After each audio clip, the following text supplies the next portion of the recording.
Okay, I seen you on television. I see you guys, yeah. Yeah. All set? Yes. Good evening, everyone, and welcome to the April 22nd meeting, April 22nd, 2020 meeting of the Goffstown Conservation Commission. I have a few preliminary comments I need to read before we can take the roll call and get into the business at hand. As Select Board represented on the Goffstown Conservation Commission, due to the COVID-19 outbreak and in accordance with Governor Sununu's Emergency Order Number 12, pursuant to Executive Order 2020-04, this board is authorized to meet electronically. Please note that there is no physical location to observe and listen contemporaneously to the meeting, which was authorized pursuant to the governor's emergency order. However, in accordance with the emergency order, this is to confirm that we are doing several things. A, providing public access to the meeting by telephone with additional access possibilities by video or other electronic means. The Conservation Commission is utilizing a telephone conference line for this electronic meeting. The public has access to contemporaneously listen and, if necessary, participate in this meeting through dialing the following telephone number: 603-766-5646, and use the participant code 785645 followed by the pound sign. It's important you use the pound sign after the code. The code again is 785645 followed by the pound sign. B, providing public notice of the necessary information for accessing the meeting. The town previously gave notice to the public of how to access the meeting using the available telephone number with the posted agenda. C, providing a mechanism for the public to alert the public body during the meeting if there are problems with access. If anyone has a problem with telephone access, please call 603-384-3624 and we'll try to assist you with your problem. D, adjourning the meeting if the public is unable to access the meeting. In the event the public is unable to access the meeting, we will adjourn the meeting and have it rescheduled at another time. Please note that all votes that are taken during this meeting shall be done by roll call vote. So let's begin by taking a roll call of attendance. With each member state their presence, also state that there is no one else in the room with you during this meeting, which is required under the right to know law. I have the members of the commission, so I'm going to call them out one at a time. Oh, and by the way, Chair Jean Walker is joining us remotely. She had asked that I stand in her stead to run this meeting. So, Jean Walker, are you present? Yes, I'm here. And is there anyone with you? No. Thank you. Amy Pollock. Here. And no one with you? No. Thank you. Andrew Chaplin. Here. And no one with you? No, correct. Chuck Freiberger. I'm here. Just me and my dog. Okey-doke. David Neiman. I'm here and no one is with me. Thank you. And finally, Susan Tucker. I'm here and no one is missing. And I'll point out that present in the meeting in person is myself, Collis Adams. I'm the Select Board's representative of the Conservation Commission. Patty Gale is with us. Derek Horn is with us. That's it. Okay, so let's get started with the agenda. First on the agenda is plan presentations. The first one is map 9, lot 95-1, which is a waiver request for relief from the outer 50 feet of the 100-foot wetland surface water conservation district buffer to extend an existing driveway that will partially impact the outer 50 feet of the buffer. The applicant wishes to build a barn and extend the driveway to the proposed barn location. The property is located at 358 East Dunbarton Road and is owned by Stephen N. Gislaine, I'm sorry if I mispronounced that, Tibbetts. It is zoned agricultural and is located within the Wetland Surface Water Conservation District overlay. This was approved by the Planning Board on April 9th with a condition that it go before this commission for any additional recommendations.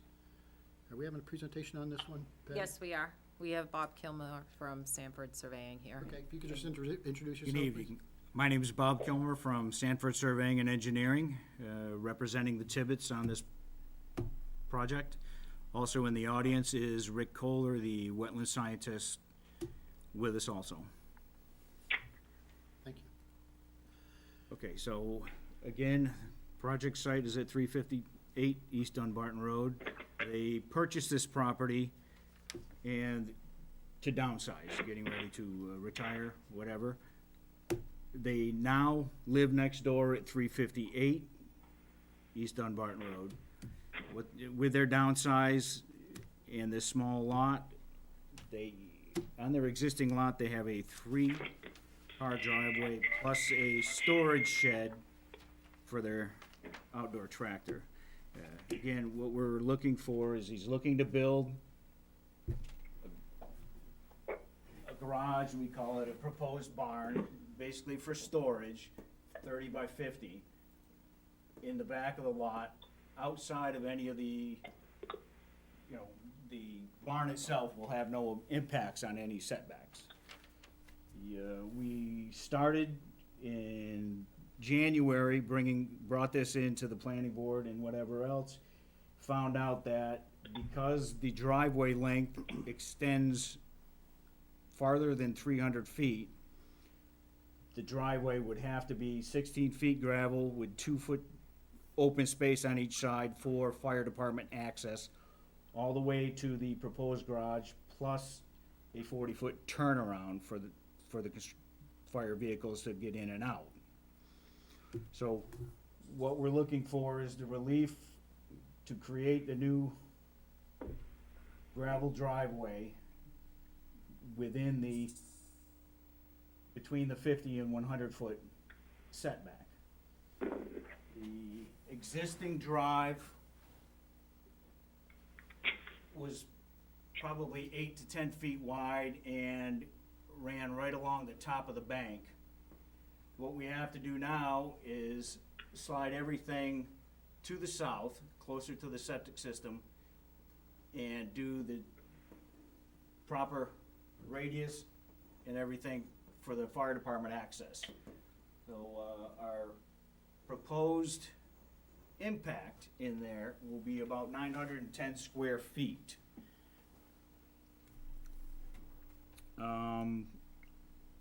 So that's the relief we're asking for. Again, the location, pretty much because of the existing septic system and the requirement for the fire department access, there's a little more impact than we had originally proposed. So that's where we are at that.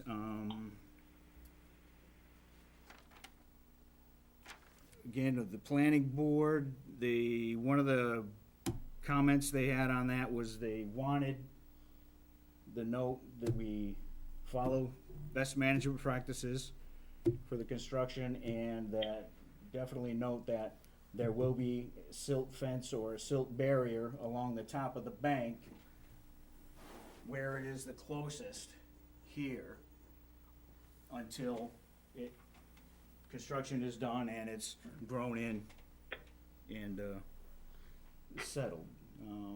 Again, Rick Kohler is here if anybody has questions regarding the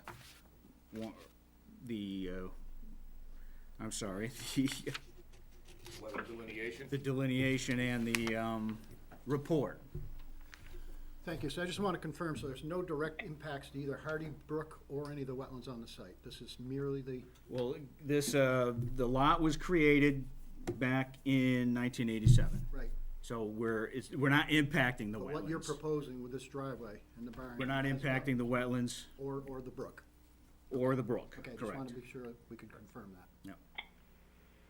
Yep. Are there questions from commission members who are on the phone? Bear in mind, there's a bit of a delay, so it may be a little bit awkward, but if there's a commission member who wants to ask a question, now would be the time. If you could just introduce yourself and then pose your question.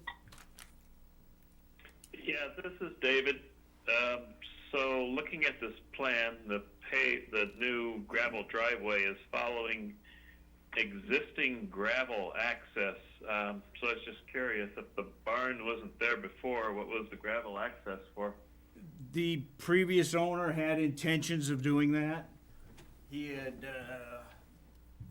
cleared this area and done some grading. So he had the the gravel, the portion of that was in. He just never followed through with it, and finished anything. So he began prepping the site and just Basically. stopped. Yeah. David, do you have a So follow-up? that was done without previous approval then? I assume it was. I mean, it was built, when we were on site and when they bought this fall. That was existing. It could have taken place before the change in the zoning ordinance too. I'm not aware of whenever it was done, but, at one time, we used to only have a 50-foot buffer, and they increased to 100. David, do you have a follow-up question? No, I was just curious because I didn't quite understand that looking at the plan. Yeah, that helps to clarify it, thank you. Any other commission members have questions for the applicant's agent?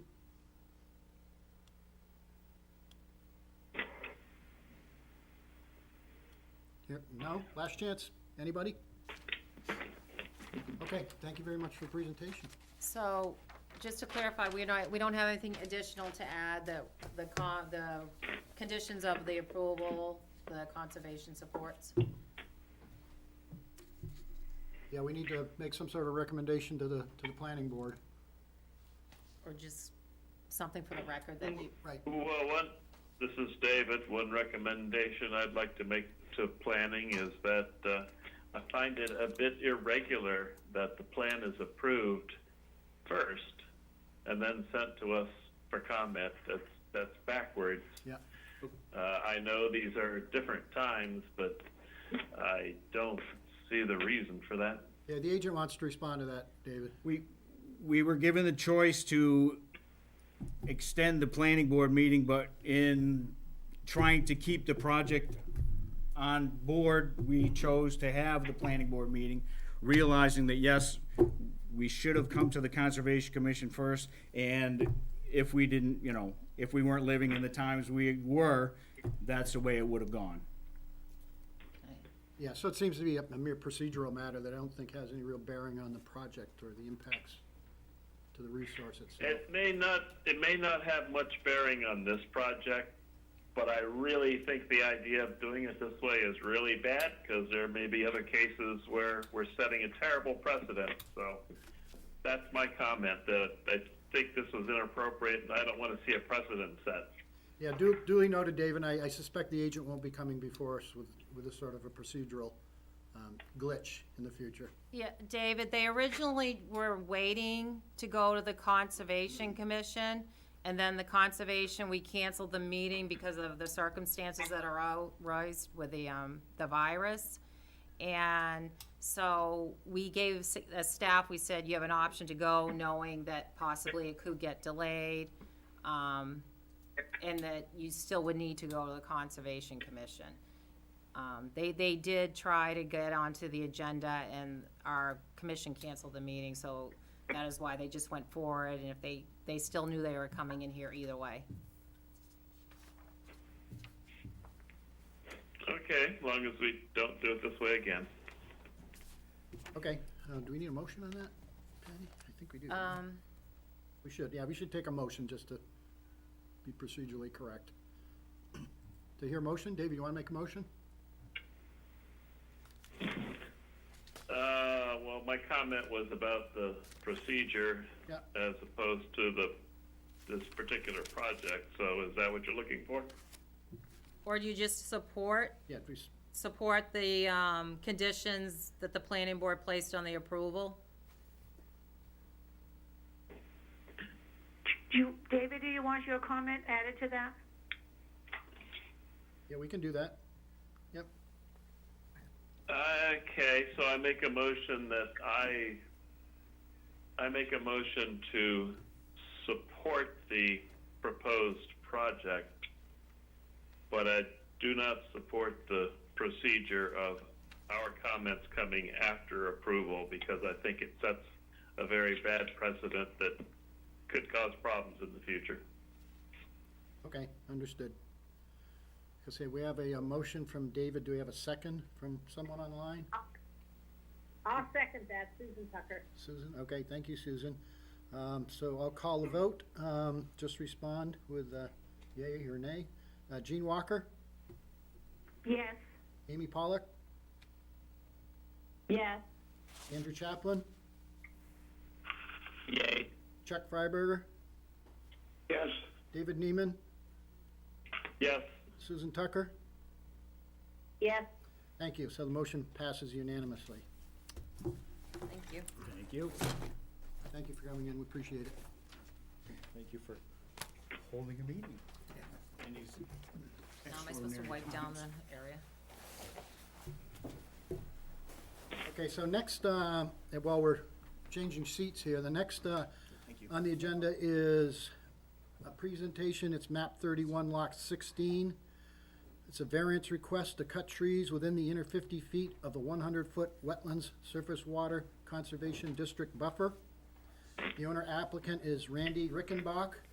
It's located on Shirley Park Road, zoned residential 1, and is located within the wetland surface water conservation district overlay. Recommendation is needed to forward it to the ZBA. Do we have someone here? Yes, the owner is here. Yeah, step Which right up is- and have the which seat is a of little honor up bit- front. And you could introduce yourself and So, Commission, if you can follow what was mailed to you, because this is not a plan being shown.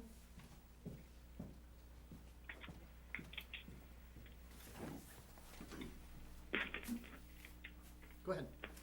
Hi, my name's Randy Rickenbach. I recently purchased 55 Shirley Park Road about a month ago, and I was looking to take down some trees that were in the waterfront buffer zone. I went on to the state website, the environmental fact sheet, and basically it says I can take down trees as long as I stay within the required point system of the trees that are going to be left standing. So doesn't require a permit.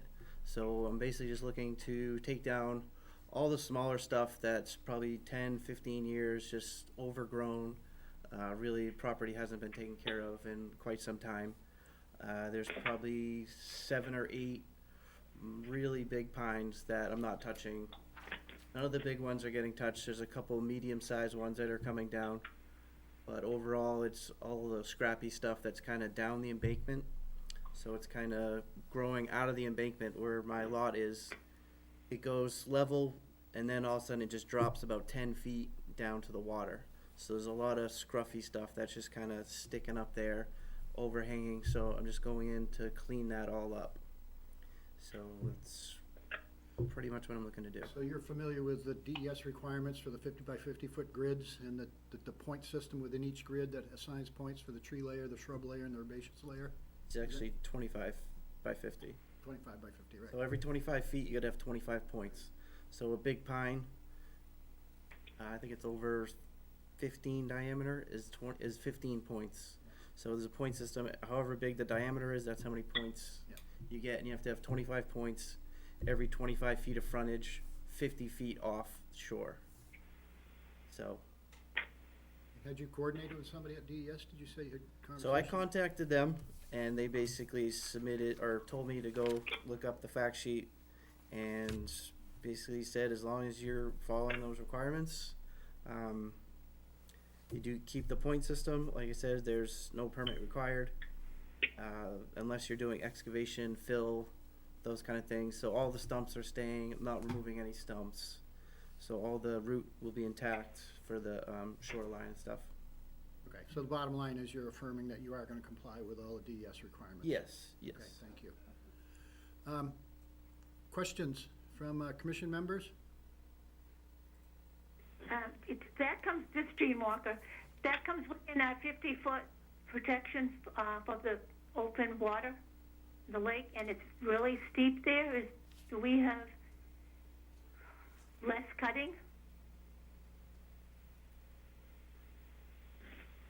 Well, Would we have more protection for that section Is that something that's Jean? Yeah, Collis, Yep, would- Jean? Are you looking for more vegetation to be left, or other than what's required under the DES guidelines? Yeah, right. Um, Have you marked the trees? I think I saw, did I Yeah. see a picture of the trees? I marked? submitted some photos with, at the time, the lake was frozen. So I was able to go down and I took, I don't know, 7 or 8 photos that show all the ones that I was taking down. There's still, quite a few that are still gonna be standing. And I took some pictures from up top too, at some different angles. Jean, had you seen the pictures? Or any of the members, have you seen the pictures, and do you have additional concerns? Jean Walker again. All the trees that have the red tags around them, are those slated for cutting? Yes, So the ones that have the red flag yeah, on them? they're all ribboned off. Yeah, those are the trees that are gonna go. And some of them are right at the water edge. Yes, well, yeah, they're kinda like in the embankment. All the stumps are gonna remain, he's. Yeah, no stumps are coming out. Evelyn's comments. This is her. This is Susan Tucker. Hi, Susan. I'm looking at the pictures with the trees. Are all the trees that are going to go shown in the photos? Are we looking at the total? I mean, is that your whole frontage that we're looking at? Are there any other trees that we're not looking at in the photo that are going to be taken down? No, basically, I have about 125 feet or so. So I kind of took them like in sections. So it's like 30 feet, 30 feet, 30 feet, 30 feet from up top. And then I kind of did the same thing down below. So everything you see in those pictures is what's going. There's nothing off to the side or closer Okay. to the house or anything like that. All the trees are within, I would say, 25 feet of the shoreline, if not less. Okay, I have a concern about when the water is high, so we do have high water through there, and the erosion that perhaps may occur because we're taking out, we're taking out living matter. It won't be living anymore. It might be stumps, but that won't, I don't think that'll make a lot of difference. My other concern is who is going to monitor this? I mean, we're looking at pictures. If we give our approval, who is going to go out there and make sure that when they're cutting these trees, that they're not taking down other trees, or there's other damage to the existing trees that are still standing there? So who's in charge of monitoring? Well, Susan, this is Collis. My feeling is, we take him at his word. He's gonna do what he says he's gonna do. You can always drive by. Yeah, we can always Know where I live. drive by and take a look. As he said, the stumps are gonna remain, so that's gonna help to hold the soils in place and stop erosion. We don't know what people are taking down on any of the shorelines in our town. I mean, there could be people out there taking trees down that we're not aware of, that don't comply with the guidelines from DES. I mean, at least this person has come forward in a good faith effort to show us what's out there and explain to us what his intentions are. Those are my feelings. I'd like to hear from others. But before I go there, I do want to read into a record. We did receive an email from Evelyn Miller, and I want to read that into the record. She says, attached are pictures of marked trees, very steep slope and loose gravel stone material. Some trees very close to the water's edge. Evelyn recommends trimming trees to enhance view, but not cut trees down or remove roots. So he's already said he's not gonna remove the roots, but he certainly is intending to cut some of the trees down, staying within the DES guidelines. So I wanted to read that into the record, so. Comments from other commission members? Questions for the property owner?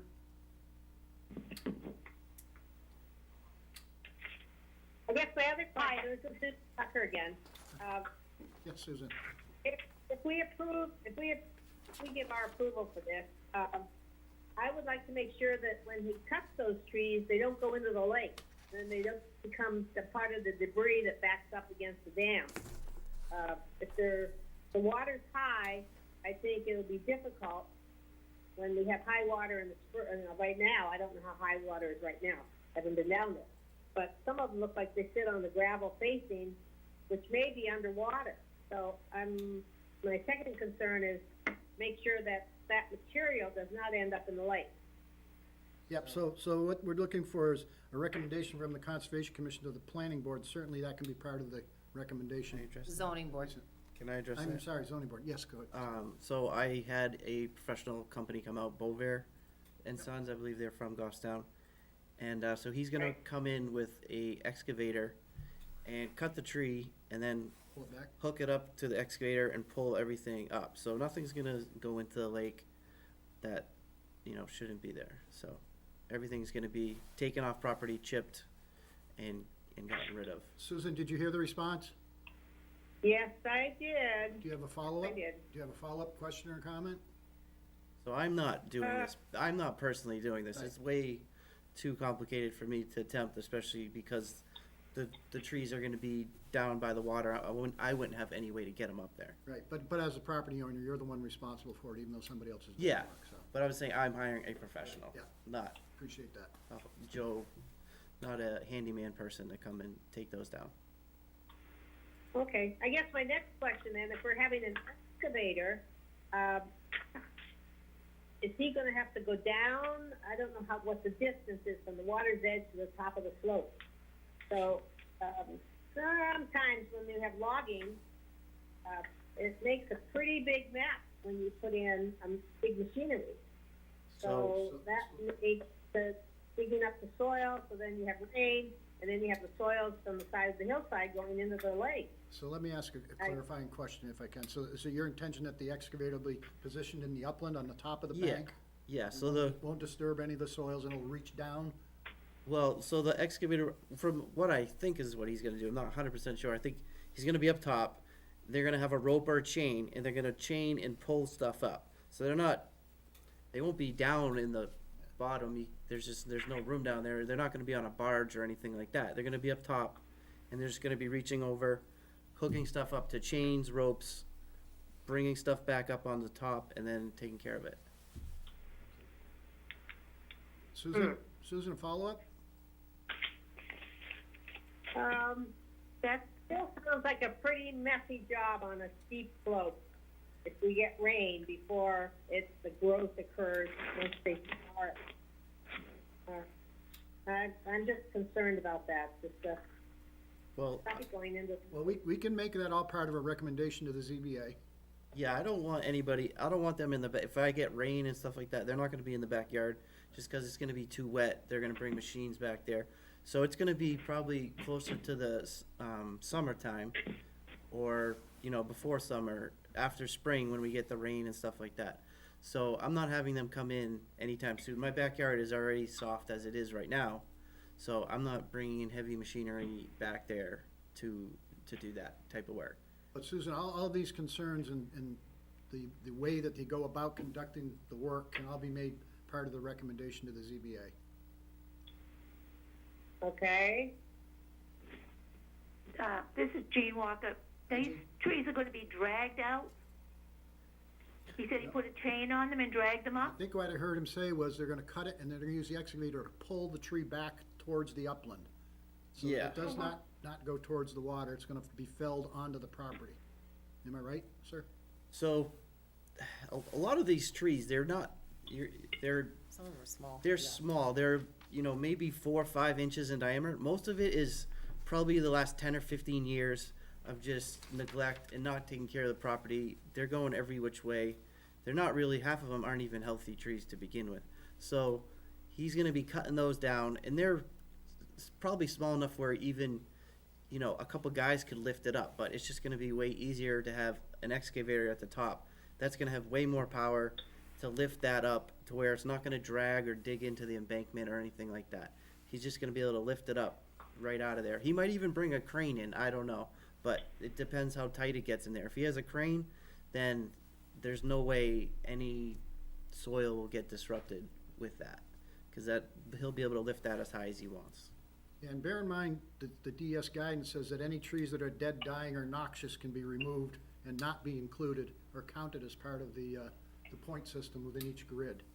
And noxious includes dangerous trees, so, I mean, you need to keep that in mind as well. Okay. I do have one more comment. Yep, go ahead, Susan. Today is Earth Day, correct? It is. Happy Earth Day, everybody. It just seems like it's not a great thing to be cutting down trees on Earth Day, making a determination to approve cutting trees on Earth Day. That's my comment. Anyway, okay, it is what it is. Jean Walker again, are the only trees that are gonna be cut are the ones that are already marked? Correct.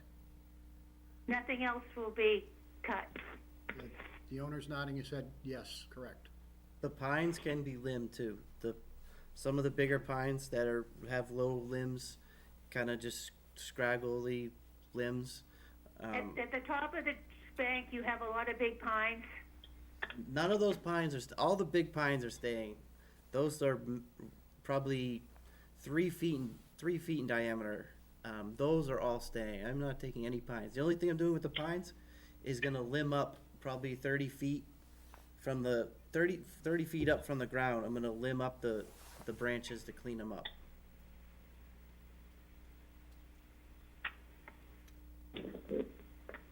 Anything else from, go ahead.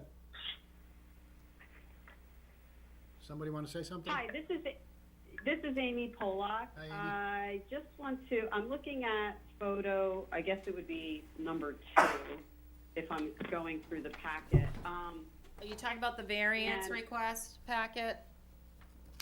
Correct. Okay. The second, And, yeah, so I think our concern, Randy, as a commission, is only that there's others that are on the lake that they have come in with, they need to put in retaining walls or replace retaining walls or do work because at one point, we don't want to see this turn into a situation where the whole embankment sloughs and then you come in later and you say, now we got to put in a retaining wall. The only thing that really holds things in place on the slope side is the vegetation, and we usually walk this kind of stuff. So what's challenging is, I guess from pictures, it's not always worth 1,000 words without being able to get out there and check it out. For me, it's hard to tell what really is the diameter of the trees that are all marked.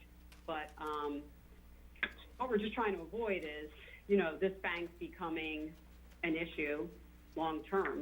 And next thing you know, you're losing part of your land as it keeps sloughing off.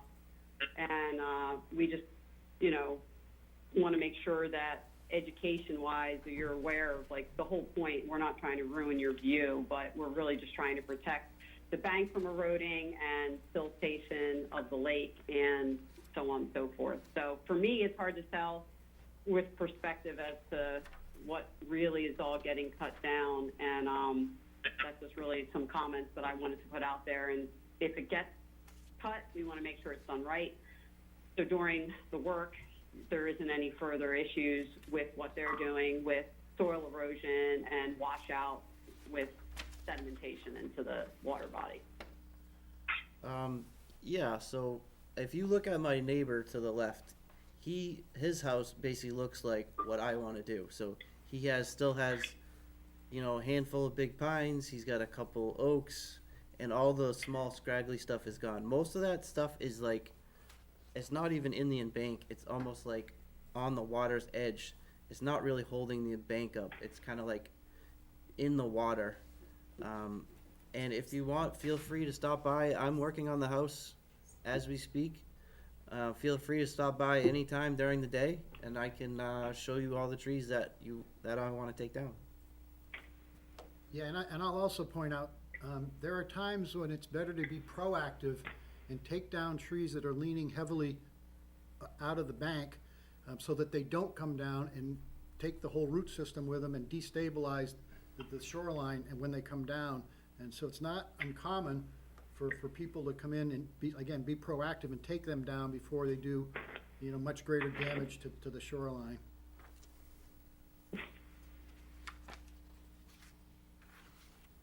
Questions further from other commission members for the property owner? This is David. Don't have a question, but just want to make the comment that by following the state guidelines and the point system, they're approaching this in a much more rigorous and much more objective manner than, just to subjectively look at trees and say, take this and take that. So I do take comfort in the fact that it's following the state regulations, which, are based on some logic, the size and number and space of the trees, and, the larger trees are going to have much, much larger root systems that are contributing a lot more to stabilization than some of the small and really scrappy ones that, are marked with ribbons on the edge of the water. So I'm comfortable with this. Thank you, David. Anyone else? Okay, I'll entertain a motion then. We need to provide some recommendations to the ZBA.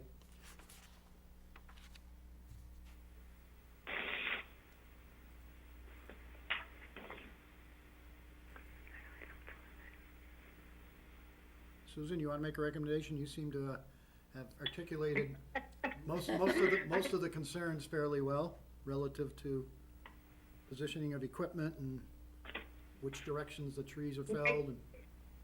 And you did take all those comments are going to be a part of our recommendations?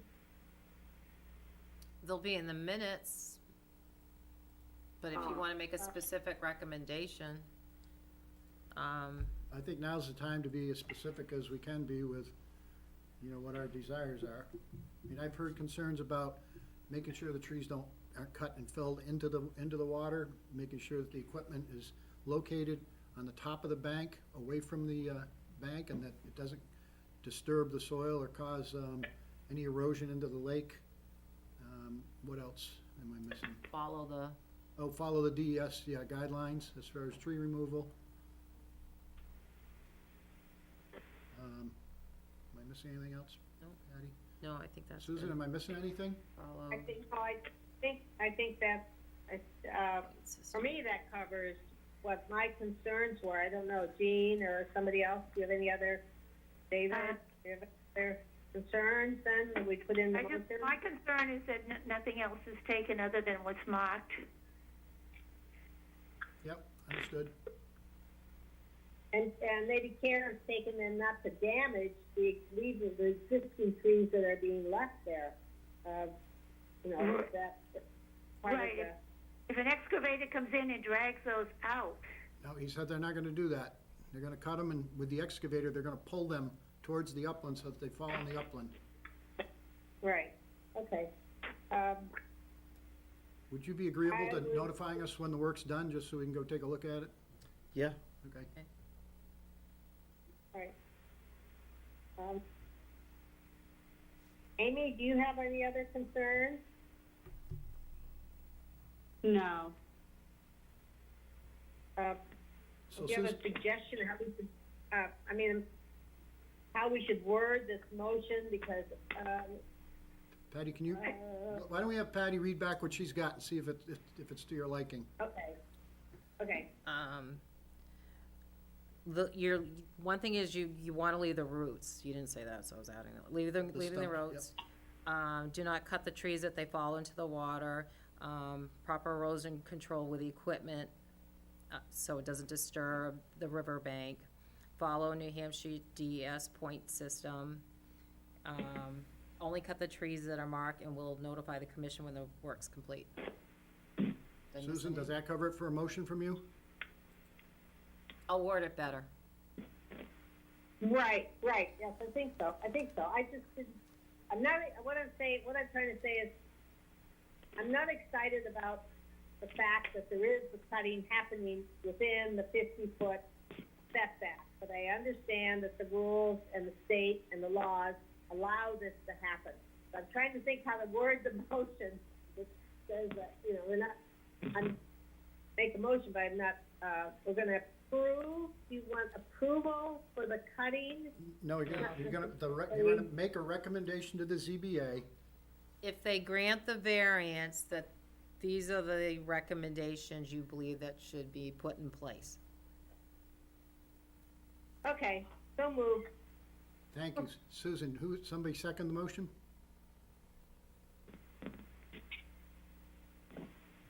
I'll second. Thank you, David. All right, do the roll call vote. All you have to signify yea or nay. Gene Walker? I'm gonna say no because of the 50-foot setback. Okay, Amy Pollock? Amy? Yeah, yay. Andrew Chaplin? Yay. Chuck Freiberger? Yes. David Neiman? Yes. Susan Tucker? Yeah, Okay, the motion Not carries, excited, right? 1, 2, 3, I'm not 4, excited. 5. Motion carries 5-1. Thank you. Okay, next. And Randy, I'll put together and I'll email you, but I'll also forward it to Nancy to give for the ZBA for their meeting. And then what's the next step then? I have You'll to go to that the meeting? ZBA meeting on May 5th. You're gonna get a notice, that they actually went out yesterday about the meeting. It's just gonna be the same process with a call in. Here? You can come in, Okay, yep, May 5th at 7? 7, we'll be right in this room too. Can I ask, who's Evelyn? She's one of the conservation members that couldn't call in tonight, so she went and looked at the property and then she emailed me the photos and her comment. She's actually the vice chair of the Conservation Commission. Where did she take these pictures from? Because it looks like she's pretty far away. I don't know where, she might have, she was somewhere along the street, she didn't, Because this is like someone else's property over here. so she might have took someone else's property along with her. Um, But they did get your variance request with all your photos too, so they have that they were reviewing that. All right. Thanks for coming in. Sounds good, Appreciate thanks. Has Jason called in? Whatever's more convenient. Did Yeah, Ja- I do have Jason on the line. Okay, so next we have map 6, lot 43. This is a conditional use permit and site plan review application for Goffstown Green Thumb Landscaping.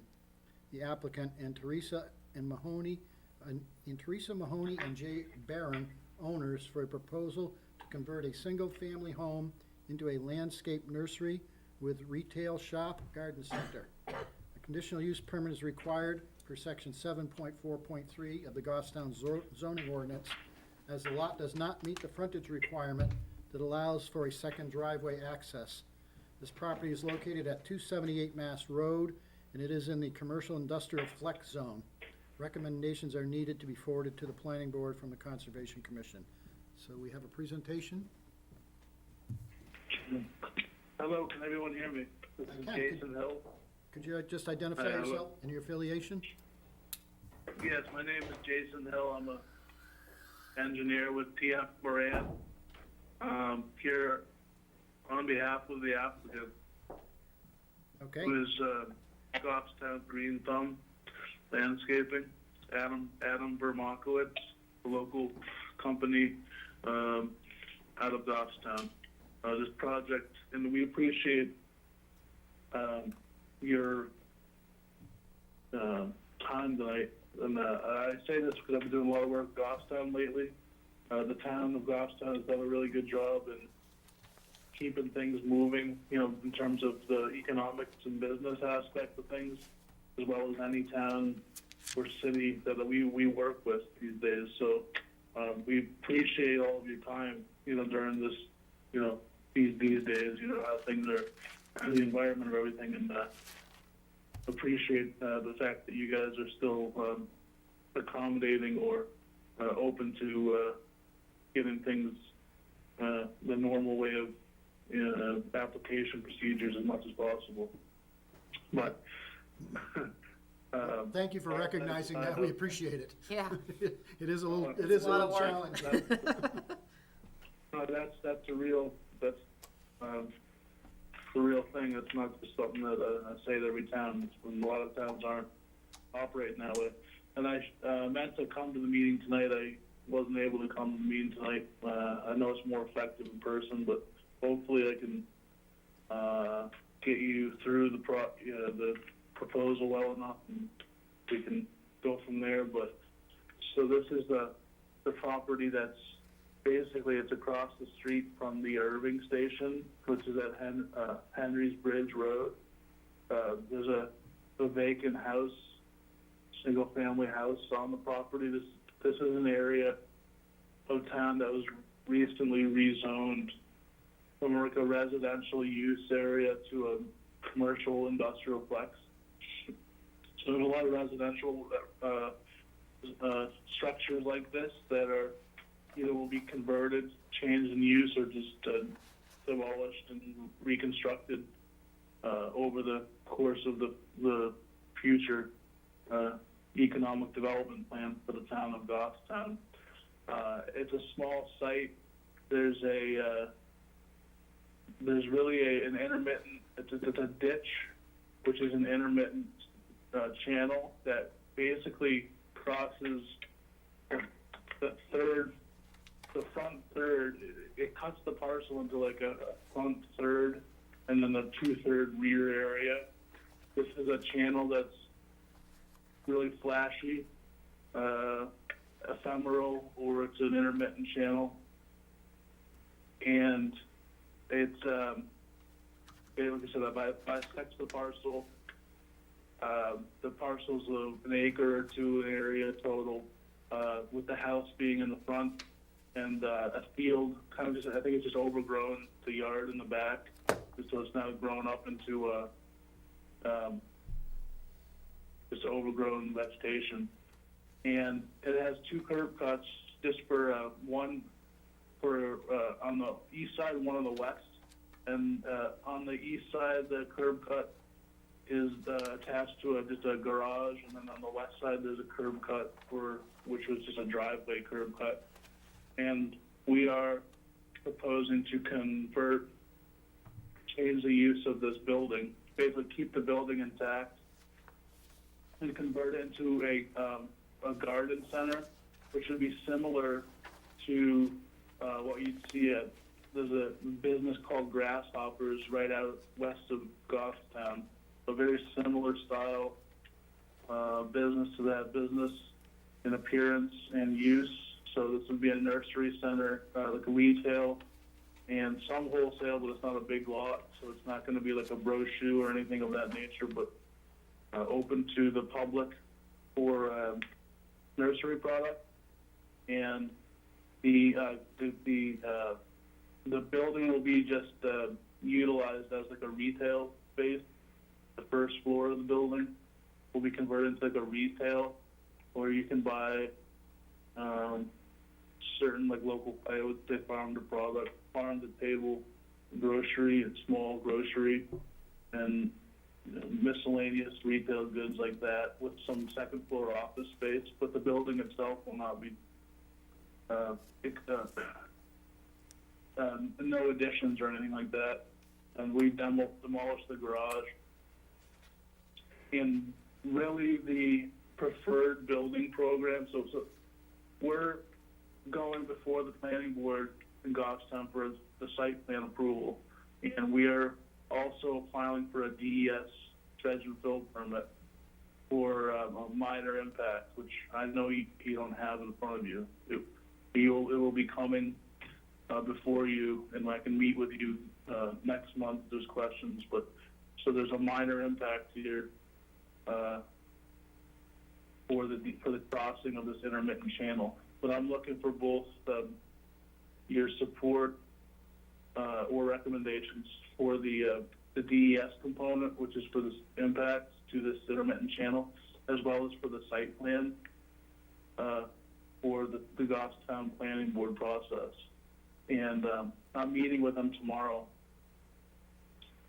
so it doesn't give us a lot of time to do a lot of changes. But just so you're aware, tomorrow night I'm meeting with them for at least an introduction of the projects for this site plan approval. And I'm working with Joanne Duffy and Nancy as well, Larson. So I've been in the background doing that work. So where we're at is, as we've drawn up a set of drawings. I've submitted a copy to the board members tonight, which I'll discuss in 1 minute. We're meeting with the planning board tomorrow, looking to get a conditional approval or not. We'll come back in a month to address any concerns that they have. But we have filed their site plan application. And so this scope of work here that I'll just focus on the wetland impacts, which are the jurisdictional impacts to this intermittent channel. We have, if you look at the site plan, like north, south, north being Mass Road, south being Kennedy Hill. There's this channel I mentioned that crosses through an intermittent channel, approximately, I'd say about 3 feet deep, the ditch, and 2 to 1 slopes. It fills up in the spring, but we're in flashy conditions, but it's dry most of the year. And so our design is to basically, like I said, the improvements to the building will be made to convert it into a retail type use. But we're also planning on having a small parking lot as well as an area in the back of the site for display and outdoor storage of the inventory of the nursery product. The site, so the layout of the site, there was 2 things we looked at. One was doing a dead-ended. The fire department required to have access to all 4 sides of the building for fire truck access. So we have an existing crossing that's on the west side. There's an existing, I believe, a 12-inch culvert that runs, basically it's just for like a footpath. There's a 12-inch culvert for a footpath that connects the driveway on the west side of the site to the fields, the lawn that's in the back of the site. So we have this one existing crossing that we're dealing with, and we're also proposing, due to the applicant's own need to have the secondary access as well as fire access, we need to cross the channel on the east side as well to provide the fire access, as well as to have, we've designed the site to have a one-way circulation pattern versus having a dead-ended fire access lane in order to minimize the width of the crossing. So if we have a one-way driveway, we can have a narrower design that if I need to have a 2-way driveway for the fire department and have a hammerhead turnaround.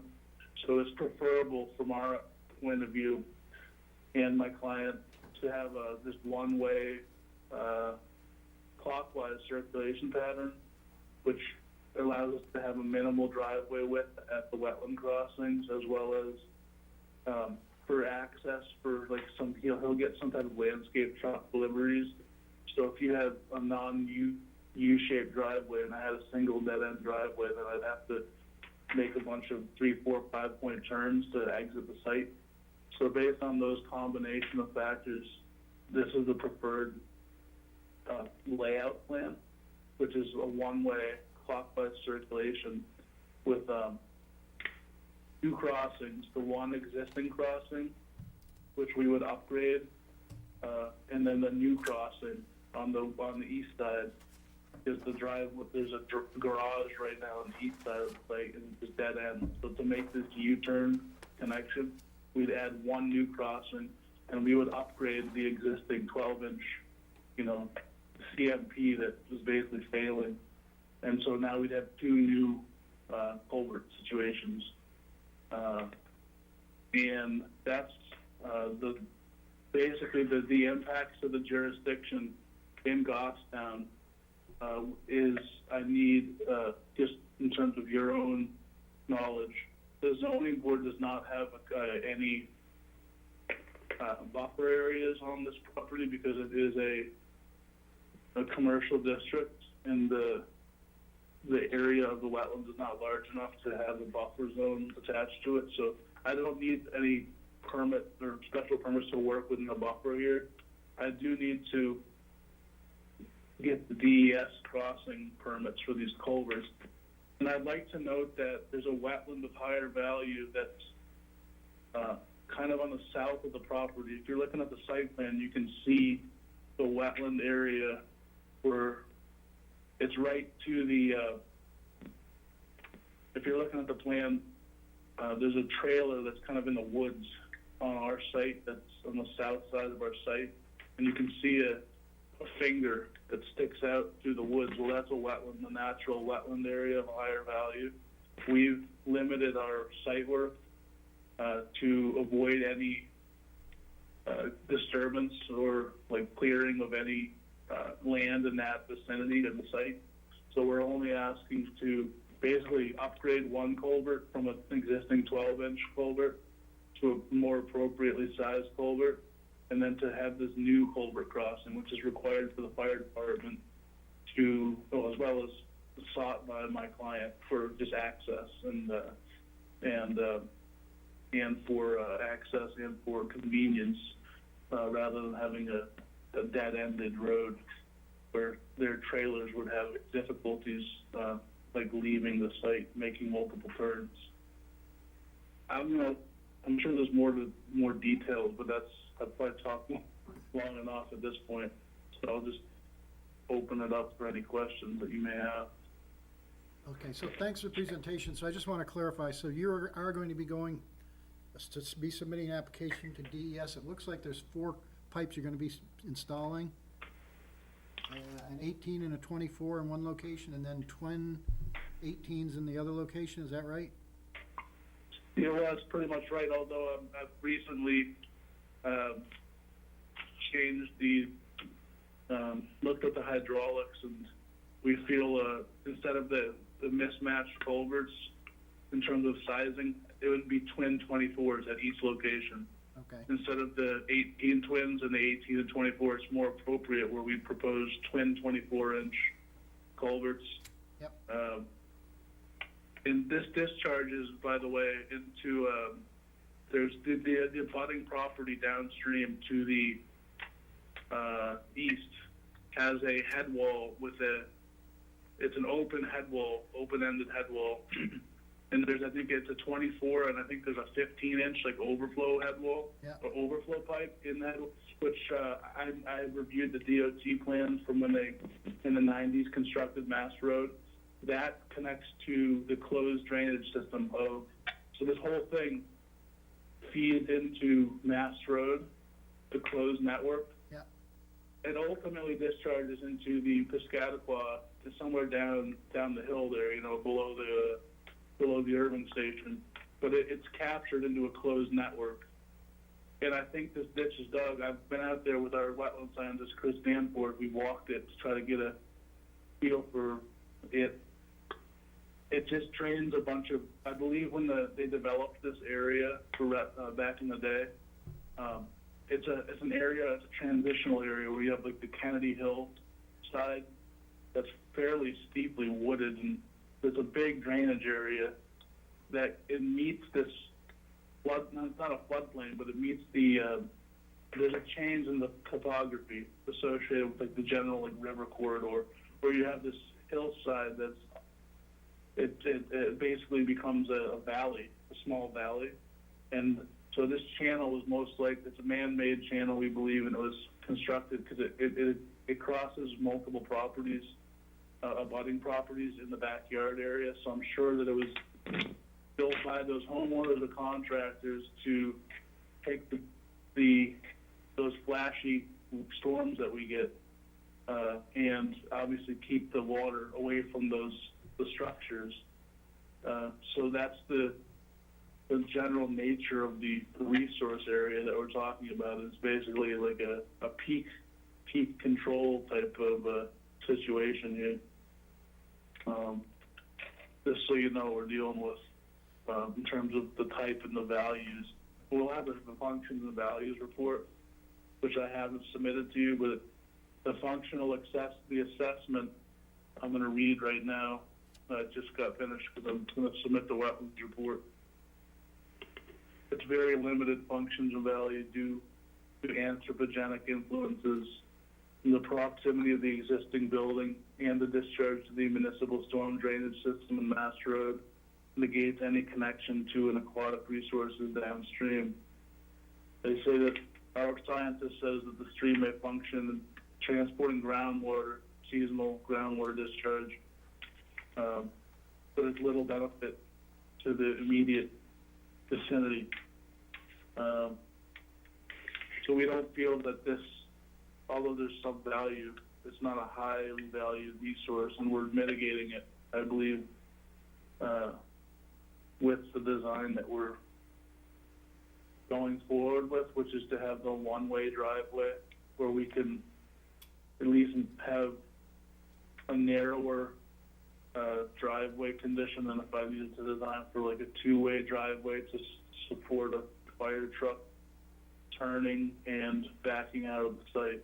But as well as that, the fire truck, if we were to go with a dead end, a hammerhead, it's gonna also create a little bit more impervious area on the site. So although that's not a wetland specific situation, it does, it is related to conservation. And you note that we're also proposing to finish the site with the actual, most of the U-turn driveway we're gonna have as a gravel surface as opposed to paving it, although they're both kind of impervious. We're gonna treat the stormwater from the new driveway through a perimeter drain that drains into a infiltration area that's in the front of the site for stormwater. So we've done test pits, and basically in between the on the northeast corner of the site, basically right in that little chunk of land that's in the northeast corner of the site, that's between the brook and Mass Road. There's an old septic system there, which the soils are conducive to infiltration. So what the plan for the stormwater would be that we're going to channel all the stormwater into that zone and infiltrate that stormwater into the ground, and then so that the runoff from this our site, which is not a big, this is a very small site, I should say, but we are doing 10 parking spaces, so any pollutant loads will be treated by the infiltration and not sent to the channel itself, which ultimately goes into the brook to Scottsboro. So can I just confirm with you that the footbridge will have no impacts to either the channel, the intermittent stream? Is that correct? Yeah, that's correct. Thank you. Are you done with your presentation? Yes, sorry about that. Okay, are there questions from commission members?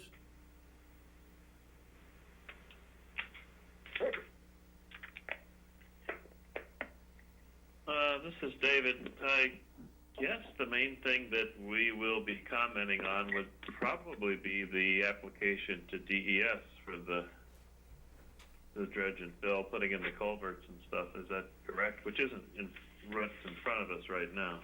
Yeah, no, that's right, David. They'll have to come back before us, after they file the application. We'll have an opportunity to comment on the application to DES. Yeah, and I mean, looking at this, to me, that's probably the biggest environmental impact on the whole site is that, and so, because the rest of it, looks good. Yeah, personally, my biggest concern, and they've addressed it, is how you're handling the stormwater runoff, and infiltration's the way to go. And if, the soil support it and the engineering supports it, then I think, personally, I think it's a pretty straightforward issue. Yeah. Thank you. Other commission members have comments? Gene Walker, is this, Green Thumb, is this connected to the landscaping over 114A? What's that? The Is other that- land- I don't under- It's a different company. Yeah, It's a different company. I just was I wondering. believe they're associated on Wallace, I believe, is where Green Thumb is, at least their mailing address. Yeah, okay, There, yeah, I should note, I should also note for the record that the existing landscaping business will not occupy or utilize the site.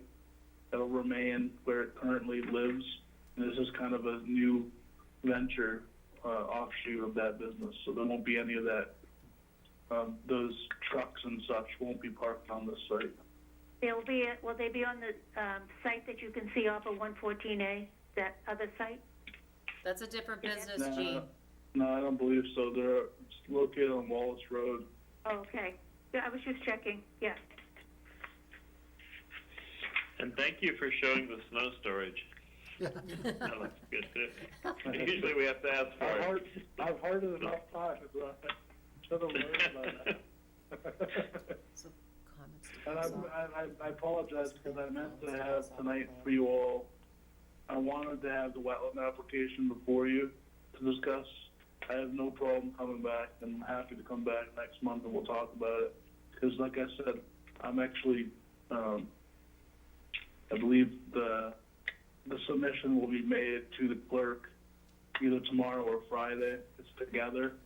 And I tried to get it done at one hearing, because I don't want to waste your time nor mine. But my intent was to go over everything tonight. But we appreciate every bit of feedback that we can get on this project from you, and thank you. So what we're looking for, Well, so we're looking for our recommendations, to send off to the planning board. Are there other, I'm sorry, were there other commission members who wanted to speak? I guess this is Susan Tucker. Yeah, hi Susan? If I'm looking at the plan, I'm trying to think, it's I guess it's hard for me to understand. They're gonna remove a culvert, and that's to the west side, and put a bigger culvert in. Is that gonna be, all underground, and then we're gonna have this 4-foot wide ditch that shows that opening? And then is there another culvert that comes out of that that's gonna be underground again, or is it an open ditch all the way down? Yes, what you described is the case where we were trying to minimize the lineal impact to the resource, so we'd have two crossings. One associated with west driveway and one associated with the east driveway. Right, so that, let's see, that would be the east driveway. Yeah, the entrance and the exit. Right, so there'd be two large in length, I mean, they're 24, you're talking about 24-inch, but they're pretty long, right? They go under the whole way, but In length, they are, I'm reading off the wetland application, which will be filed. Well, by the plan, it looks like they're Is, 60 feet and 30 feet. 95 lineal feet. Oh, okay, Yeah, the entrance ones are 35 feet long, and on the exit driveway, they're 60 feet long. Yes, the open area where the footbridge goes across, so that's they said that's a 4-foot wide ditch, so that is just gonna be a big swale of Yes. open water, allowed to be that's the open water. plan. The plan will be to keep that area open water, unless you have a preference. I prefer to keep it open water, because it minimizes the cost, obviously, to buy a pipeline, and I don't see a good environmental thing we could introduce by having a single culvert. Right, and then on the other end, on the east end, after the culvert, then that's again gonna be like a ditch, like a swale, a natural swale that comes off the Yeah. property that continues. Correct. Just Okay, and I'm not proposing any apron, any stone, because the existing ditch doesn't have any stone, and there's no evidence of, instability. I've seen it Okay. myself. And, we're increasing the velocity a small amount for the design storms, but it's still not such that you would need to change your vegetation. So any incidental work at that head wall, where like the contractor's messing around and digging a few feet beyond it, put the head wall in, or 10 feet out, I'm gonna have him put in like instead of just grassing it, which I can have him do, I'm gonna tell him you gotta put some matting down. So they're gonna have to buy some matting instead, which is a small cost, but it makes a difference because it gives you a vegetated, it's already there, you know, you have your grass growing already rather than trying to seed it and walk, you know. If you get a flashy storm, even in dry conditions, when you say build this in the summertime, you can get a flash and then your vegetation's gone, you know. So any channel installation, I'll say, even in the dry, I would use this North American Green 150 product, and that's what's going to be on our site plan. Okay, I think, I just want, given the nature of the business, keeping a portion of the intermittent stream exposed and putting a footbridge over it would probably serve as an amenity to the business. I agree. yeah, right, that's what I. And I don't think it's going to cause any detriment to the resource, although, you know, I don't see any negative. There's a little bit of shade that it's probably a good thing, I would suppose. It's probably good in certain ways and bad in others. You know, introduce a little bit of shade in the summertime and other things that I haven't thought about yet, that, you know, so there'll be benefits to that. We're not going to dig into the channel bed or anything to that. It's going to be they make these, they're going to be a custom product, just kind of like you see on your snowmobile trails and your local bike path trails, like on the Goffstown Rail Trail, something like that. Okay, Well, on the exit drive, I think we can think of that as an improvement since you're replacing a 12-inch culvert with the or 24s. correct. So really, the new culvert is and we'll be looking at that in detail for the DES Yeah, application. it will improve the capacity of that, the hydraulic capacity of that area. That'll help the neighbors, because that channel goes back. I've walked the woods in the cold and know that goes back probably a half a mile parallel with Mass Road. And there's a big wetland area where it all kind of comes down into off the side of the mountain. But I can imagine that the flows get pretty high under certain conditions. And I've seen it like a few weeks ago. I drove by there and it was full. This was full of water. This ditch. So I know it does convey. So our agenda lists two items in regard to this project: the conditional use permit and the site plan review. I think we've mostly been discussing site plan review. The conditional use permit is because the lot does not meet frontage requirement, allows for second driveway access. I don't see that as anything that we really have anything to say on, given it's more of a highway thing than it is an environmental thing. But the question I have is the ZBA expecting a comment from us? No. Okay, just the planning board. Yeah, and also this is on the highway, so he needs to get reviewed by New Hampshire DOT as well for it. The access, the two driveways are already there. But when the use changes, New Hampshire DOT will look at this, so he's in that process as well. But because, the way it was viewed by zoning, it was determined that because, the change, that he may need the conditional use permit, so that's why that's been added to the planning board to review as well. Because it doesn't meet the frontage, but it doesn't have to go to ZBA.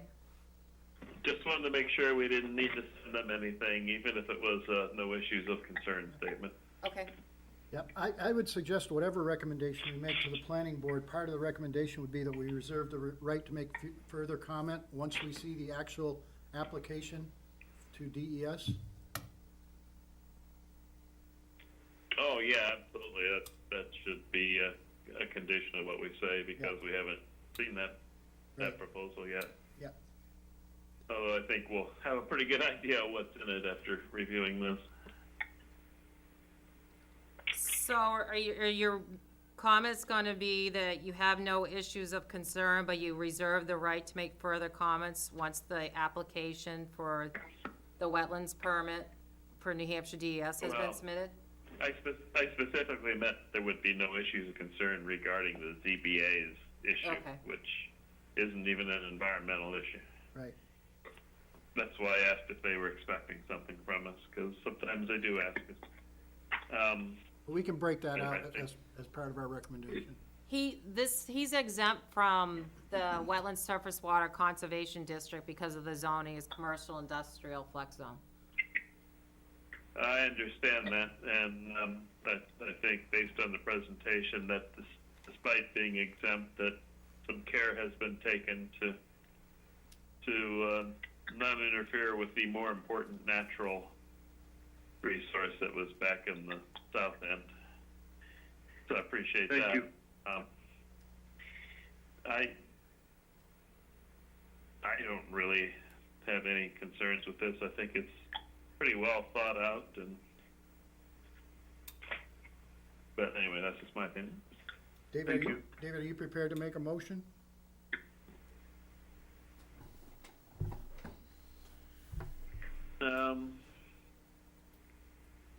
And you can break it into two parts, I mean, part relative to the, sorry, Okay, well, then I'll make a motion for the site plan review, going back to the planning board, that we feel it's a well-designed plan for the site, and we have no serious issues with it, but we reserve to make further comment once we've seen the DES application. thank you, Leave it at that. thank you. Does someone want to second the motion? Made by David? I'll second it. Gene Walker. That's Jean has seconded the motion? Uh-oh, where'd my roll call go? Here it is, I got it. Okay, so we've had a motion and a second. I'll, do a roll call on the vote. Gene Walker, Aye. Amy Pollock, Yay. Andrew Chaplin, Yay. Chuck Freiberger, Yes. David Neiman, Yes. and Susan Tucker. Yeah, Thank you. So the motion carries unanimously. Uh-oh, getting lost in paper.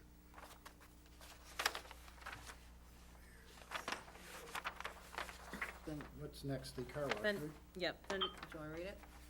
Yeah, I'm looking for my agenda. Then the next one is the Easy Express Car Wash, map 5, lot 49-1. There's two parts actually to this that's not on your agenda. It's also, he's doing a subdivision, and then on the lot he's subdividing off is where they're proposing to do the Easy Express Car Wash.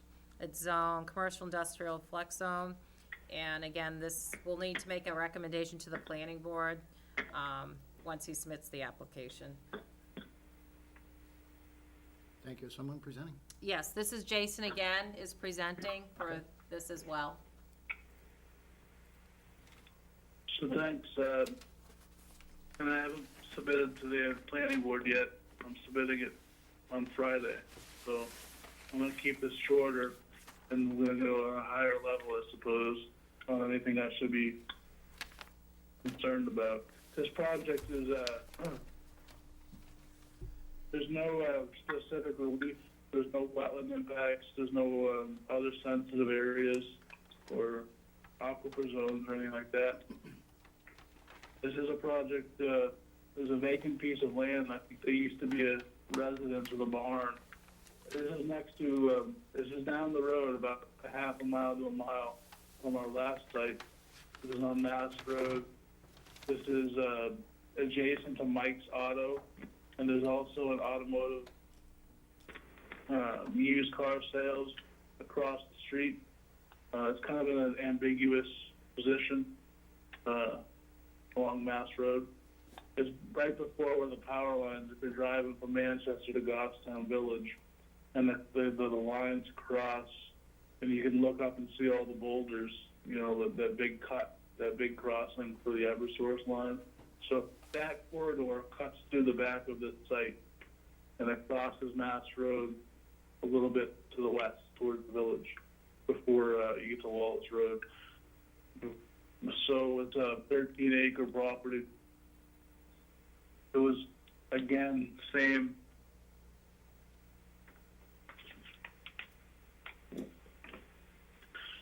Changed into a flex, commercial, industrial flex district on the south side. And we're proposing to create a new lot. This is a property that's owned by Very's Financial Corporation out of West Springfield, Massachusetts. It would be sold to the applicant, which is Easy Express Car Wash, to create. They would purchase the parcel, develop a subdivision, to subdivide off the acreage for the car wash. And right now, the scope of work is really, all we're proposing to do is create a 2-lot subdivision and develop one of the 2 lots, which would be the 1.3-acre lot on the east side, adjacent to Mike's Auto. And like I said, there's no wetland areas. The property is wooded and it's ledgy in the back and steep. It's a hillside, but the front acreage is good, well-drained soils, and we're proposing to do a 2-lot subdivision, and then to develop basically an automatic car wash on a conveyor belt system, which is the common car wash system, and with some vacuum stations on the 1.3-acre parcel.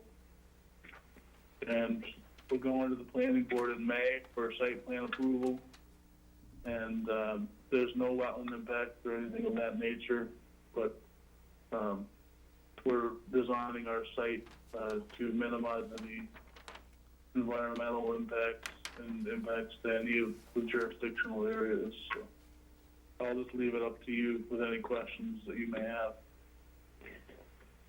This is David. I have a question. So essentially what we're looking at tonight is just the subdivision. Is that correct? I mean, you've shown the car wash, the intention, which is nice, but it's really just the subdivision initially, correct? Well, I'm filing both the applications in parallel. So we're doing the site plan no matter what. The car wash would go there, but it also, the car wash does not need 13 acres of land. So we're subdividing the remaining acreage. And so, do you have a copy of the site plan? For you? I have, it's a 2-page plan, so. Yeah.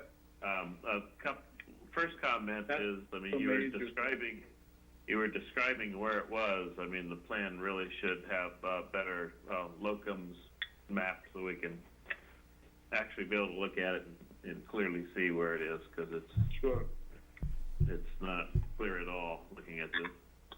Yep, Jason, if I could just make a general comment, there's far less information on this set of plans, obviously, than there was relative to the landscape property. There's no drainage, there's no landscaping. It's definitely an incomplete set of drawings, so if there's no value, and my intention was just only if there was any value tonight for you to have enough information to make any comment, then that be done. You're gonna have the opportunity next month as well, when I'll prepare a full set of drawings similar to what you were looking at that has all the information. Okay, But if there was any points of topic that you wanted to push on this site that you were aware of in its current phase, that's all I'm really looking for. Okay, so this is more of a preliminary plan. Introduce myself. Yep, hang on. Very preliminary. Okay, so this is a preliminary plan. We're gonna see it again when it's got more detail to it. That is, are we on next month, or? Jason hadn't submit the full application. He submitted plans where he was coming in. He just wanted to bring this in before you, to show you what was coming in. Give you a heads up. And he didn't feel there was any environmental impacts. but he is submitting on Friday, both the subdivision and the site plan. And we can have him come back in and do the presentation next month, and if you'd prefer not to get into this tonight. I mean, my recommendation would be to table this issue till the next meeting when we've got a full set of plans, because, you know, we comment on more than just wetland impacts, we can comment on landscaping plans, on drainage systems, and those sorts of things, so, I mean, my recommendation would be to table this one and have them come back next month. This is Susan Tucker. I agree with Collis because we've got, probably another 13 acres, and I noticed on the plan, on the television, it looks like, and on our plan, that the access to that part is gonna use the same driveway perhaps. It goes off of the site, on the, going toward the west, but I just wondered if, you know, we know it's steep, but do we know how wet it is, or where the drainage goes, or, you know, we need that information to make a good comment, I believe, on that. Okay, so, No. so what I'm gonna do, since I'm acting chair tonight, is I'm gonna table this until the next meeting, we don't need to take any action on it. Okay, thank you. Okay, thank you. And that was it that Jason was presenting to you guys tonight. Okay, the next thing I have here is the correction acceptance of the minutes of. We're all set, guys? Thank you. Yeah, very Yeah. much. we are, thank you, Jason. And I'll forward the comments for the landscaping business to Joanne for tomorrow's Yeah. meeting. Okay, thanks, guys. Have a good night. Yep, thanks, you Talk to you too. next month. Bye. Okay, so again, next on the agenda is the correction and acceptance of the minutes of February 26, 2020. They're both public and non-public minutes. So, I'll take motions separately. Why don't I take a motion on the public minutes from February 26th? Does anybody have any additions, corrections to the February 26, 2020 public minutes? I'll make a motion to accept the minutes of February 26th. Thank you, Jean made the motion. Do I have a second?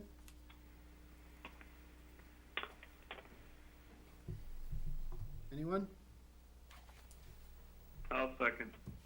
Okay, so the motion is to approve the minutes as presented. These are the public minutes. Call the roll. Jean Walker, Yes. Amy Pollock, Yay. Andrew Chaplin, Abstain. Andrew's abstaining, did you say? Yep. Okay, Chuck, Yeah, I wasn't there for the meeting. okay, Chuck Freiberger, Abstain. David Neiman, Yes. and Susan Tucker. I'm abstaining, I was not there either. Uh-oh. Okay. What do we get? I've got, 3 abstentions. And, so what does that leave? 1, 2, is it just 3? Patty, do I have those Yeah. numbers right? 3, so that's enough for, Well, quorum is 4, but can't they do that even when they You had a abstain? quorum vote, and an Yeah. abstention is a Oh. vote, so they would be accepting the minutes. So Okay. even when somebody abstains, they are technically voting. thank you. So the motion passes and those minutes are approved. And we'll do the same with the non-public minutes of February 26th. This is David. Make a motion to accept the non-public minutes. Thank you, David. Do we have a second? Gene Walker will second. Thank you, Jean. I'll call a roll once again. Jean Walker, Yes. Amy Pollock, Yes. Andrew Chaplin, Abstain. Chuck Freiberger, Abstain. David Neiman, Yes. and Susan Tucker. Abstain. So that motion carries as well. Do we entertain a motion to seal the non-public minutes? Yes, I'll make that motion. Thank you, David. And a second to seal the minutes for the non-public minutes? A second? Gene will second. Jean, okay, thank you. I'll call the roll. Jean Walker, Yes. Amy Pollock, Yeah. Andrew Chaplin, Yes. Chuck Freiberger, Yes. David Neiman, Yes. Susan Tucker. Susan? Susan, you still with us? So, He's asleep, don't bother her. Sue Tucker, Sue Tucker. so Tucker, are you still there? I don't hear her. The number's showing, but I don't hear her. Sue, I think you're muted. You're muted? Susan, you gonna cast a vote? All right, we've got enough. She's gonna be an abstention. Yeah, we've got enough to, Yeah, pass I don't it. think we need to So seal the it, 'cause I already motion did that. passes and the minutes are sealed. Okay. So there's some correspondence listed here. Are there any items on the correspondence list that anybody would like to bring forward or discuss or ask a question?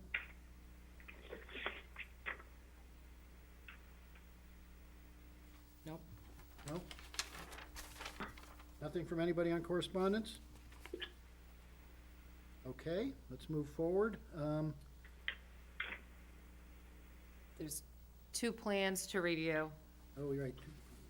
Okay, we have two plans that we need to review. First is map 5, lot 14-1. As permitted under state statutes, RSA 674:54, the planning board will review and provide non-binding comments and recommendations for the development of the proposed modular classroom addition to the existing Glen Lake Kindergarten School building. Owners are the town of Goffstown School District. The property is located at 251 Elm Street. It is zoned residential 1 and agricultural. Anybody presenting on that? I don't think. Yeah, on these next 2, it's part of technical review committee, you get plans, there aren't presentations for the school nor for the McDonald's. So if you could look at the plans that you had mailed to you, if you have any comments you wanna forward to the planning board. Going for the school, they're all non-binding comments. Yeah, let me just read the last one. The last plan review is map 18, lot 58, which is a conditional use permit and site plan review of McDonald's USA LLC owners for proposed renovations to the existing McDonald's building, along with site improvements that include an additional drive-through lane, changes to the parking layout, and a walkway to the public right-of-way on Mast Road. The conditional use permit is required to add the additional drive-through per section 5.20 of the Goffstown zoning ordinance, as well as a conditional use permit is required for the reduction in the current parking spaces per section 7.5, section 7.5.21, and section 7.5.22 of the Goffstown zoning ordinance.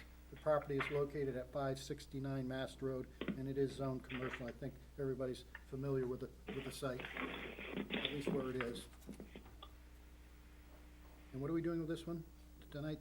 So the McDonald's is going to the planning board as well, and if you had any comments to forward to that. And I also didn't know if there was anything you wanted to forward for the school. Do you wanna take them in order? The school I had down first, so I didn't know. Okay. If you wanted anything to forward. And then McDonald's. Any comments from the commission members on? The first one is the school. The Glen Lake School. Has the school work already started? the site work has started, but not the actual construction. I know they've done some great, this is Derek Horn, the town administrator. Last night at the budget committee meeting, the business administrator, Scott Gross, did make a presentation to the budget committee. They have done some preliminary site work, and are prepared, to move along with the project. So they have done a small amount of grading, but, other than that, they have not put in the modular classroom as of yet. Okay, thank you.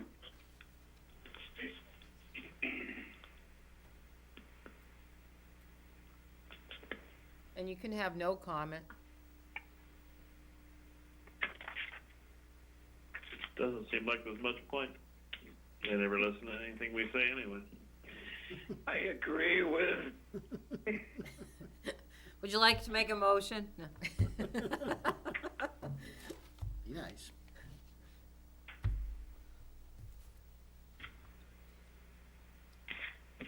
Anyone want to comment?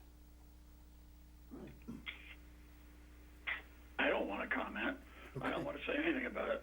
Okay, All right, so no comments. fair enough. Anyone else? Make sure everyone has a chance. No one else? So no comment? No issues of concern, is that gonna be our, No, I wouldn't say that. I wouldn't make a comment at all. Just say no comments. okay, It's too wet and no comments. okay. Is that what I'm writing? No, it's just no comment? Or am I writing the property's wet? I heard no comment. No comment? Okay, No comment. all right. I agree. All right, that's the way we'll move forward. And then finally is the McDonald's. Yeah, and then there's McDonald's. So, Anybody any comments on the McDonald's proposal? My biggest concern is, Mystic Brook runs closely behind this property, so my biggest concern is protecting that resource through appropriate drainage plans and erosion control plans. Yeah, is there any change at all to any drainage or system or anything like that? Or is it just repaving things? well, do you want me to read you something from Sarah? Yeah, that'd be helpful. Okay, so she wants to, Sarah from DPW. yeah, for her comments that are going to the planning board is she wants the drainage maintenance agreement.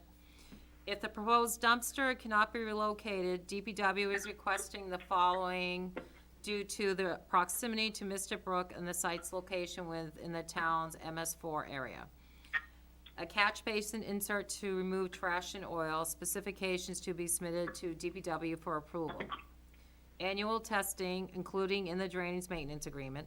Testing shall include the drainage manhole right at the dumpster, the drainage manhole at the northern edge of the property, and at the outlet of the 12-inch pipe.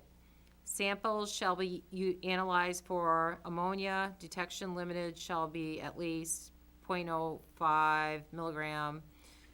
Surfactants, detection limit shall be at least 0.25 milligrams. Chlorine, detection limit shall be, she's listing the detection limits on them. Conductors, salinity, E. coli, and temperature. Remove, the third item she's requesting is remove the existing 5-inch cast iron sewer line to Mass Road on the plan. Provide shop drawings for a catch basin insert to remove debris, oil, sediment, detail for DPW to review where the proposed dumpster is going to be located. Excavation permit required for both sidewalk and Mass Road to the parking lot within the town's right-of-way. Change the sidewalk to asphalt, and that's all I'm seeing on her comments for the concerns with the drainage. She is asking them for the drainage maintenance agreement.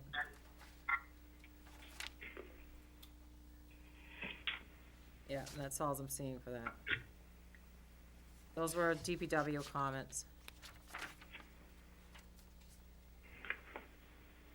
So, as far as I can see, that would really be the only issue, environmental concern would be that drainage, and sounds like Sarah's got it pretty well covered. Yeah. Because it's an existing drainage there, and now that they're coming in, it's now, she wants to properly protect the brook, and she's asking for these things, and if depending on the location of the dumpster, and Yeah, so hopefully it can be an improvement. and they're asking for a reduction in parking because to do the configuration of this second drive-through. And you will see that they'll be renovating the building on the inside and the outside.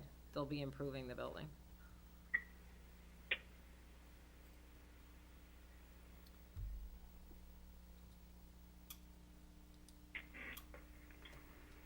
Well, I gotta say, improving the drive-throughs can't hurt, because that is one tight drive-through to get through right now. Now we know where you've been. Hey, that's big night out going to McDonald's.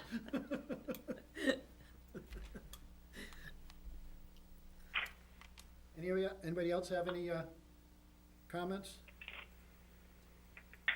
What are we looking for? We're looking for a recommendation? No. Yeah, as part of technical review, you usually provide comments to the planning board, any recommendations, if you recommend per Sarah's recommendations, or proper erosion control and drainage measures be taken. So I entertain a motion, as to what we're gonna recommend.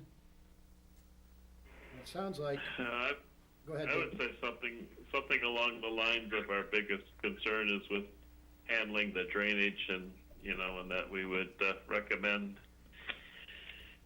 that follow the details that have been put forth by town engineer. Sounds great.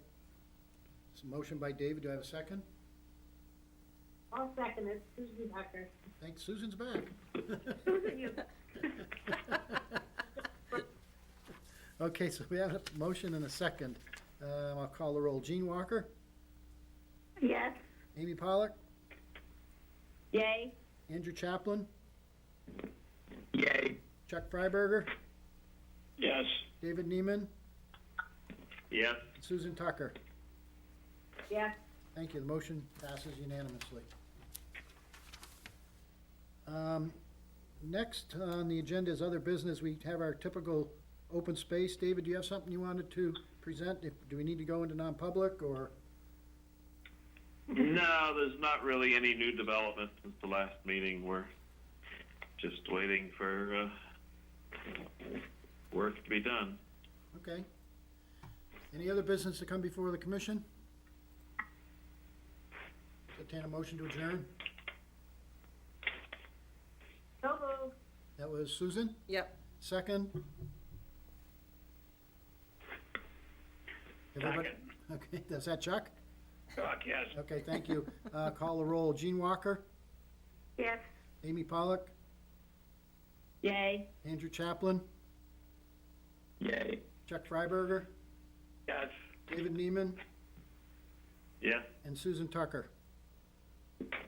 Thank you. The motion to adjourn is unanimous. I want to thank everybody for tuning in and joining us during the meeting. We stand adjourned. And everybody, stay safe, stay healthy, stay sane. Thank you. Thank you, Alice. Okay, thanks. Thank you,